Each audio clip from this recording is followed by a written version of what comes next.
আর বন্ধুরা, কথা ধারাবাহিকের আজকের পর্বে আপনারা দেখতে পাবেন যে সকালবেলা বাড়ির সবাই কথাকে বলা বলি করে যে তোমরা যদি সময় মতো কাল না আসতে তাহলে আমরা শেষ হয়ে যেতাম। অন্যদিকে ম্যান্ডি প্রমিতকে বলে, তুমি যদি কাল বাড়িটা কিনে নিতে তাহলে আমরা রিভেঞ্জ নিতে পারতাম। এটা শুনে প্রমিত হাসতে থাকে, তারপর বলে, আচ্ছা ওরা না তোমার বন্ধু?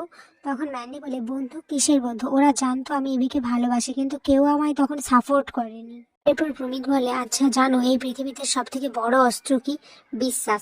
আর এই বিশ্বাসটাই আমাকে অর্জন করতে হবে। আমি অনেকদিন ধরে রিসার্চ করেছি। অগ্নিভর সাথে প্রমিত শর্মা ক্লাস 3-তে পড়তো, যে পড়ার পর বিদেশে চলে যায়। দিকে গুহবাড়িতে অর্ণার জন্য একের পর এক বুফে আসে। তখন কথাতু বলে, আমাদের দুর্দিনে কাটা গায়ে নুনে ছিটে দেওয়ার জন্য এত ফুল পাঠাচ্ছে কি?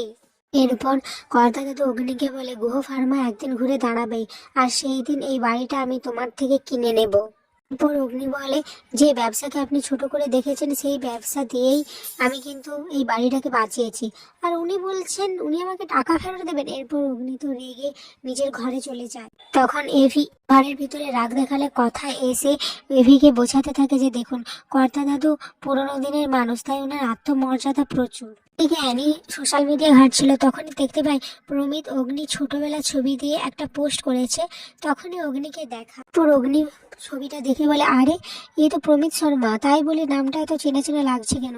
আমার ছোটবেলার বন্ধু, আমরা একই সঙ্গে পড়তাম। আগামী পর্বে দেখা যায় ম্যান্ডি কিছু দৃষ্টিশক্তিহীন মানুষদেরকে টাকা খাইয়ে গুহ ফার্মাসি নামে কেস করে। এখানে আজকের পর্বটি শেষ হয়ে যায়। ভিডিওটি ভালো লাগলে লাইক, কমেন্ট, শেয়ার এবং সাবস্ক্রাইব করে দেবেন।